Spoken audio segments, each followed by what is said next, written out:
Gadis ini menderita polio dan harus tetap di tempat tidur. Sekelompok pemuda naik melalui jendela ke kamarnya. Lalu sewenang-wenang memutar musik di kamar. Lalu membisikkan kata-kata kotor kepada gadis itu. Kamu adalah hartaku sendiri. Pada saat ini, suara pintu terbuka terdengar di luar. Seseorang datang. Dia akan pergi. Lalu tiba-tiba berbalik dan mencium pipi gadis itu. Lalu dengan cepat melompat keluar jendela dan melarikan diri. Gadis tak berdaya. Tapi hanya bisa dengan marah menyeka wajah dengan tangannya. Dalam hati, betapa menjijikannya. Kedua orang tua gadis itu sudah meninggal. Dia juga tidak memiliki kerabat. Sebelumnya, mereka semua dikirim oleh staf perawatan di area perumahan. Tapi jangan tertipu oleh penampilan cantik gadis staf ini. Karena dia sebenarnya adalah orang jahat seperti serigala ya. Setuju untuk merawat Ipse hanya demi uang kesejahteraannya. Dia sering menganiaya Ipse. Mengutuk Ipse sebagai sampah. Dia menaikkan volume pemutar musik ke volume maksimal. Dan kemudian menari dengan gembira di depan tempat tidur Ipse. Hal-hal ini, Ipse bisa bertahan. Tapi ada yang dia benar-benar tidak bisa tahan. Begitulah dia sering membawa pemimpin daerah. Karena dia menginginkan kasih sayangnya. Jadi dia pakai semua trik. Seperti yang diharapkan, gadis bukan manusiawi ini bisa melakukan apa saja. Namun, masih ada satu hal yang paling membuat Ipse membenci. Yaitu, setiap kali Pak Kim datang, dia duduk di sebelah Ipse. Dan ngiler, menganiaya dia. Ipse harus hidup di tengah siksaan orang-orang ini setiap hari. Hidup tidak sama dengan mati. Suatu hari, Ipse bangun. Saya tiba-tiba menemukan bahwa ada seorang pria aneh di samping saya. Dia sangat bingung. Sangat takut. Tidak bisa mengendalikan batuk dia. Lalu segera mendorong pria ini ke bawah. Tapi dia segera bangkit, seperti tidak terjadi apa-apa. Lompat ke tempat tidur lagi.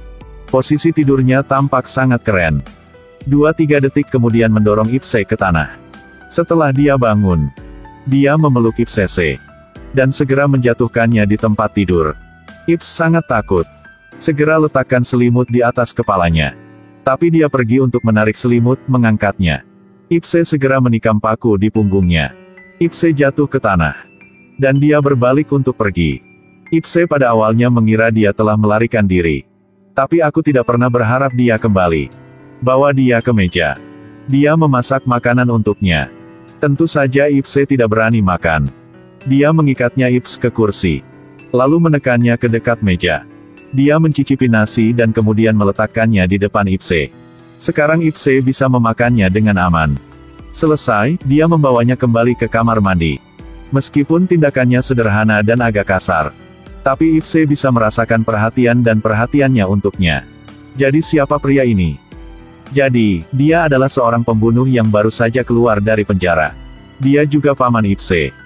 Tapi Ipse tidak tahu itu. Karena pamannya bisu. Makanya dari awal sampai akhir tidak bisa berkata apa-apa. Seiring waktu, dia juga menemukan. Gadis yang merawat Ipse bukanlah orang baik.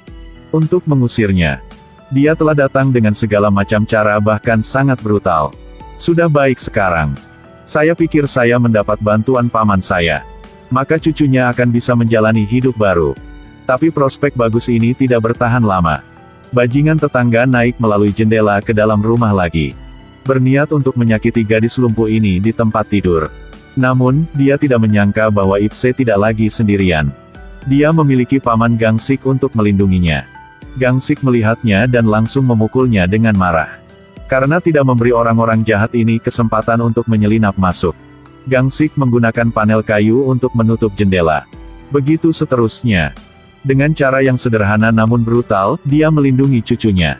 Tapi penampilannya membuat pemuda lingkungan dan Tuan Kim sangat khawatir. Karena Ipse sudah memiliki seseorang untuk diurus. Jadi mereka menganggapnya tidak berguna. Juga berarti mereka tidak akan bisa mendapatkan keuntungan dari Ipse lagi. Jadi mereka menemukan cara untuk mengusir Gangsik. Mereka mengatakan Gangsik dulunya adalah seorang pembunuh. Jadi tidak aman untuk Ipse. Jadi Gangsik tolong pergi. Ipse tidak sengaja mendengar percakapan mereka. Bagaimana mungkin? Ipse langsung khawatir. Buru-buru berteriak, jangan biarkan dia pergi. Tentu saja Ipse tahu, jika bukan karena Gangsik di sisinya. Kemudian hidupnya kembali ke hari-hari yang gelap dan penuh badai. Pada akhirnya, Gangsik berhasil berjuang untuk tetap bersamanya. Dia menonton film bersamanya, bermain dengannya, dan menggunakan cara yang tidak biasa untuk membuatnya merasa baik. Dengan persahabatan Gangsik, Ipse lebih optimis dari sebelumnya. Tapi tidak lama, kemudian seorang polisi datang mencari Ipse. Ini polisinya. Secara pribadi mengirim Gangsik ke penjara tahun itu. Dia memperingatkan Gangsik untuk segera meninggalkan tempat ini. Dan jangan berpikir kamu bisa melakukan sesuatu yang baik. Jika tidak, rahasia yang telah dia sembunyikan begitu lama akan terungkap ke Ipse. Gangsik takut. Dia rencana mau pergi. Sebelum pergi, dia memasak makanan yang lezat untuk Ipse. Melihat barang bawaan Gangsik, Ipse segera mengerti, dia merasa dirinya ditinggalkan. Dia sedih dan putus asa, berteriak dan membalikkan meja. Tunggu setelah dia tenang dan tertidur. Lalu Gangsik meninggalkan rumah. Ipse sekali lagi kembali ke kehidupan yang gelap dan menakutkan sebelumnya. Hari itu, seseorang secara terang-terangan memasuki kamarnya. Adalah seorang pendeta desa. Pendeta memberitahu Ipse seluruh kebenaran. Orang yang dibunuh Gangsik tahun itu, sebenarnya adalah ibunya. Dan dia karena dia menyaksikan semuanya dengan matanya sendiri. Jadi saya berada di bawah banyak kegembiraan. Untuk melarikan diri dari kenyataan. Dia tetap di tempat tidur. Dagingnya berangsur-angsur melemah, sekarang telah berubah menjadi bentuk sekarang. Juga berarti, polionya juga disebabkan oleh faktor psikologis. Dia benar-benar bisa bangun. Dengarkan ini, Ipse benar-benar merasa hancur. Dia tidak bisa menerima kebenaran, dan memutuskan untuk bunuh diri. Untungnya, Gangsik datang menyelamatkannya tepat waktu. Dia memutuskan untuk jujur mengakui semuanya. Sebenarnya ibu Ipse adalah wanita tercantik di daerah. Semua anak laki-laki di sekitar, tidak ada yang tidak menyukainya. Ketika Ipse masih muda, ayahnya meninggal karena kecelakaan. Untuk menjaga ibu dan putrinya, paman telah kembali dari jauh. Pria dan wanita hidup bersama. Kesalahpahaman tidak bisa dihindari. Lalu pada orang sana mulai omongin tentang paman dan ibu Ips. Semua mengatakan bahwa paman menyukai ibu Ipse. Jadi semua pria menyukai ibumu di daerah ini. Dari cinta menjadi benci. Dari benci menjadi gila. Ketika Gangsik tidak ada, mereka datang untuk memperkosa ibunya. Dan Ipse tidak sengaja melihat semua ini, dia sangat ketakutan. Gangsik melihat ini dan membawa Ipse ke kamar dan berkata, "Jangan melihat apa-apa. Jangan katakan apa-apa. Harus berpura-pura tidak bergerak." Kali ini, gadis itu sangat patuh. Dan berpura-pura seperti itu selama bertahun-tahun. Sejak itu, sekarang ada gadis lumpuh. Gangsik berlari turun dari lantai atas untuk menyelamatkan ibunya. Tapi dia sendiri tidak bisa melawan banyak orang.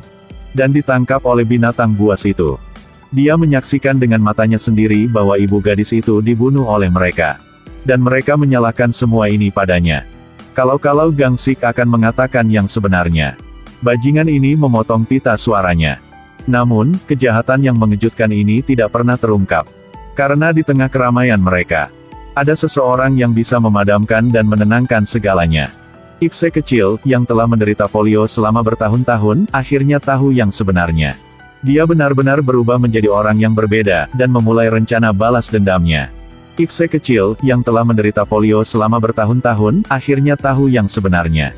Dia benar-benar berubah menjadi orang yang berbeda, dan memulai rencana balas dendamnya. Dia mengenakan pakaian yang berbeda, mengubah gaya rambut yang berbeda. Dia berkata pada dirinya sendiri, pasti akan membuat mereka yang merugikan keluarga mereka, hutang darah membayar darah. Pertama dia pergi mencari pengasuh. Lalu tuangkan segelas air. Langsung ke wajahnya. Lalu mengambil pena dan menggambar di wajahnya. Selanjutnya adalah bos di balik insiden tahun itu. Menggunakan rencana yang sempurna, dia membuat penjaga mengalahkan bos ini. Kemudian adalah Tuan Kim. Karena dia sangat hot. Maka sekarang dia akan membiarkan orang ini merasakan apa yang harus bertanggung jawab. Memang, orang dengan IQ tinggi bisa melakukan apa saja dengan mudah. Selanjutnya adalah berurusan dengan pemuda yang sering menggertaknya. Mereka sangat menyukai musik, jadi biarkan dia bermain dengan instrumen mereka. Ipse memulai kerusuhan, dan membunuh semua bajingan muda. Lakukan apa yang ia suka. Kesenangan belum berakhir, Ipse datang untuk menemukan bajingan yang menyakiti ibunya. Maka biarkan orang gila di sana melawannya. Namun, karena kekuatan fisiknya tidak bagus, dia gagal. Dia tidak punya waktu untuk melarikan diri, tetapi pada akhirnya, Gangsik dengan lembut menembaknya hingga mati. Sama seperti itu, Ipse mengalahkan semua orang jahat kepada keluarga dia. Tapi pamannya juga jatuh, tidak bisa bangun lagi. Jadi paman dibebaskan karena dia sakit parah. Dia tahu dia tidak akan hidup lama. Dia masih mencoba menghabiskan waktu terakhir hidupnya dengan Ipse, itulah yang membuatnya paling bahagia. Tidak lama setelah itu, Ipse akhirnya melepaskan beban di hatinya. Berani keluar dari kamar. Dan jalani hidup seperti orang normal. Kisah ini tampaknya cukup kejam, tetapi itu sangat benar. Apakah cacat fisik atau mental? Maka jangan pernah menyerah, teruslah berusaha untuk hidup dan melawannya. Hargai setiap momen, dan buat hidup lebih baik.